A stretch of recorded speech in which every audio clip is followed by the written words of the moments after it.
ಭಾರತೀಯರಿಗೆ ಯಾವ ವಸ್ತುವಿನಿಂದ ಯಾವ ರೀತಿಯ ಆರೋಗ್ಯ ಲಾಭಗಳು ಸಿಗುತ್ತವೆ ಎನ್ನುವುದು ಖಚಿತವಾಗಿ ತಿಳಿದಿರುತ್ತದೆ. ಸಾವಿರಾರು ವರ್ಷಗಳಿಂದಲೂ ಭಾರತೀಯರು ದೇಹ ಮತ್ತು ಆರೋಗ್ಯಕ್ಕೆ ಲಾಭವಾಗುವಂತಹ ವಸ್ತುಗಳನ್ನು ಬಳಸಿಕೊಳ್ತಾ ಬಂದಿದ್ದಾರೆ. ಅದರಲ್ಲೂ ಕೆಲವೊಂದು ಲೋಹಗಳಿಂದಲೂ ನಮ್ಮ ದೇಹಕ್ಕೆ ಲಾಭಗಳಿವೆ ಎಂದು ಇಂದಿನಿಂದಲೂ ಅವುಗಳನ್ನ ಅರಿತುಕೊಂಡಿದ್ದಾರೆ. ನಮ್ಮ ಧರ್ಮಶಾಸ್ತ್ರದಲ್ಲಿ ಜ್ಯೋತಿಷಾಸ್ತ್ರಕ್ಕೆ ಅದರದೇ ಆದ ಮಹತ್ವ ಇದೆ. ಇದು ಅವರವರ ನಂಬಿಕೆಗೆ ಬಿಟ್ಟ ವಿಷಯ. ಈಗ ಉಂಗುರ, ಕಡಗ, ಲಾಕೆಟ್ ಗಳನ್ನ ಸಹ ಜ್ಯೋತಿಷಾಸ್ತ್ರದ ಆಧಾರದ ಮೇಲೆ ಧರಿಸುವುದುಂಟು. ಗ್ರಹ ನಕ್ಷತ್ರದ ಆಧಾರದ ಮೇಲೆ ನಾವು ತೊಡುವ ಕೆಲವೊಂದು ವಸ್ತುಗಳು ನಮ್ಮ ಜೀವನದ ಮೇಲೂ ಪ್ರಭಾವ ಬೀರುತ್ತವೆ ಎಂದು ಶಾಸ್ತ್ರಗಳಲ್ಲಿ ಉಲ್ಲೇಖ ಮಾಡಲಾಗಿದೆ. ಸಾಮಾನ್ಯವಾಗಿ ನಾವು ಬಹಳಷ್ಟು ಜನರನ್ನ ನೋಡ್ತಾ ಇರ್ತೀವಿ, ಅವರ ಕೈಗೆ ಕಡಗವನ್ನ ಧರಿಸಿರ್ತಾರೆ. ಸಾಮಾನ್ಯವಾಗಿ ಬೆಳ್ಳಿಯ ಕಡಗ, ಬಂಗಾರದ ಕಡಗ, ತಾಮ್ರದ ಕೈ ಕಡಗ ಅಂತ ಹಾಕಿಕೊಂಡಿರ್ತಾರೆ. ಇನ್ನು ಹಾಗಾದ್ರೆ ಕಡಗ, ಲಾಕೆಟ್ ನಂತ ವಸ್ತುಗಳನ್ನ ತೊಡುವ ಮೊದಲು ನಾವು ಕೆಲವೊಂದು ಸಂಗತಿಗಳ ಕಡೆ ಗಮನ ಹರಿಸಬೇಕಾಗುತ್ತೆ. ಶಾಸ್ತ್ರಗಳ ಪ್ರಕಾರ ಬೆಳ್ಳಿ, ಹಿತ್ತಾಳಿ ಅಥವಾ ತಾಮ್ರದಿಂದ ಮಾಡಿರುವ ಕಡಗ ಅಥವಾ ಲಾಕೆಟ್ ಗಳನ್ನು ಧರಿಸುವುದು ಉತ್ತಮ ಎಂದು ಹೇಳಲಾಗಿದೆ. ಇದರ ಜೊತೆಗೆ ಕೆಲವೊಂದು ಕಡಗಗಳನ್ನು ಧರಿಸಬಾರದು. ಅದು ಕಬ್ಬಿಣ, ಸ್ಟೀಲ್ ಅಥವಾ ಜರ್ಮನ್ ಬಳೆ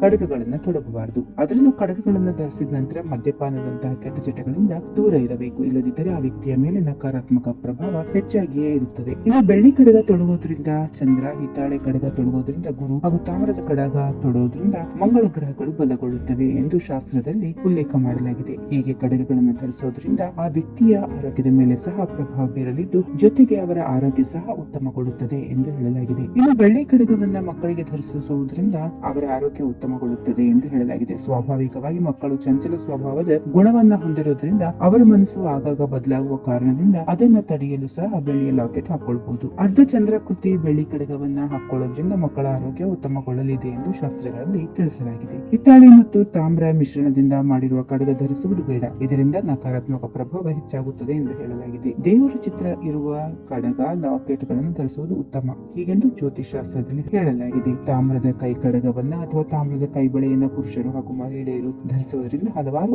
ಆರೋಗ್ಯಕರ ಲಾಭಗಳು ಸಿಗಲಿವೆ. ಸೆಳೆತ ನಿವಾರಣೆ, ಸಂಧಿವಾತ ಮತ್ತು ಸಂಧಿವಾತದಂತಹ ಸಮಸ್ಯೆ ಇರುವವರು ಕಾಲಿನಲ್ಲಿ ಸೆಳೆದಂತಹ ಅನುಭವ ಉಂಟಾಗುತ್ತದೆ. ಇಂತಹ ಸಮಸ್ಯೆಯನ್ನ ತಾಮ್ರವು ಕಡಿಮೆ ಮಾಡುವುದು. ತಾಮ್ರದ ಕೈ ಕಡಗವನ್ನು ಹಾಕೊಂಡ್ರೆ ಇದು ಕಡಿಮೆ ಆಗುತ್ತೆ. ತಾಮ್ರದ ಕೈ ಕಡಗವು ಮೊಣಕೈಯಲ್ಲಿ ಕುಳಿತುಕೊಳ್ಳುವುದರಿಂದ ದೇಹದ ಇತರ ಭಾಗದಲ್ಲಿ ಇರುವಂತಹ ಸಮಸ್ಯೆಗಳು ಕೂಡ ನಿವಾರಣೆ ಆಗುತ್ತವೆ. ನೋವು ನಿವಾರಕ, ಗಂಟಿನಲ್ಲಿರುವ ಸೆಳೆತ ಕಡಿಮೆ ಮಾಡುವುದರೊಂದಿಗೆ ತಾಮ್ರವು ನೋವು ನಿವಾರಕವಾಗಿ ಕೆಲಸ ಮಾಡುತ್ತದೆ. ಸಂಧಿವಾತ ಇರುವಂತಹ ನೋವನ್ನ ಇದು ಕಡಿಮೆ ಮಾಡುವುದು. ತಾಮ್ರದಲ್ಲಿ ಉರಿಯೂತ ಶಮನಕಾರಿ ಗುಣಗಳು ಇವೆ ಎಂದು ಕೆಲವೊಂದು ಮೂಲಗಳ ಪ್ರಕಾರ ತಿಳಿದಿದೆ. ಇನ್ನು ಖನಿಜಾಂಶ ಹೀರಿಕೊಳ್ಳುವ ಸಹಕಾರಿ ಸತ್ತು ಮತ್ತು ಕಬ್ಬಿಣವನ್ನು ಹಾಕಿಕೊಂಡು ತಾಮ್ರದ ಮಿಶ್ರಣವನ್ನು ತಯಾರಿಸುವ ಕಾರಣದಿಂದ ಈ ಖನಿಜಾಂಶಗಳನ್ನ ದೇಹವು ಹೀರಿಕೊಳ್ಳುತ್ತದೆ ಹೀಗೆಂದು ಕೆಲವೊಂದು ಅಧ್ಯಯನಗಳು ಹೇಳಿವೆ. ಈ ಖನಿಜಾಂಶಗಳ ಕೊರತೆ ಇದ್ರೆ ಸಮಸ್ಯೆ ಬಗೆಹರುತ್ತದೆ. ಸಪ್ಲಿಮೆಂಟ್ ಗಳಿಂದ ಒಳ್ಳೆಯದು ತಾಮ್ರ ಸಪ್ಲಿಮೆಂಟ್ ಗಿಂತ ಉತ್ತಮವಾಗಿ ಕೆಲಸ ಮಾಡುತ್ತದೆ ಎಂದು ಮೂಲಗಳು ಹೇಳಿವೆ. ಕೆಲವೊಂದು ಸೂಕ್ಷ್ಮ ಖನಿಜಾಂಶಗಳು ಬೇರ್ಬೇರಿನ ಮೂಲಕ ನೇರವಾಗಿ ರಕ್ತನಾಳಗಳು ಸೇರಿಕೊಳ್ಳೋದ್ರಿಂದ ಇದು ತುಂಬಾ ಪರಿಣಾಮಕಾರಿ ಎನ್ನಲಾಗಿದೆ. ಇದು ಗಂಟು ಹಾಗೂ ಕೋಶಗಳಿಗೆ ನೆರವಾಗಲಿದೆ. ನ್ಯೂನತಾ ನಿವಾರಣೆ,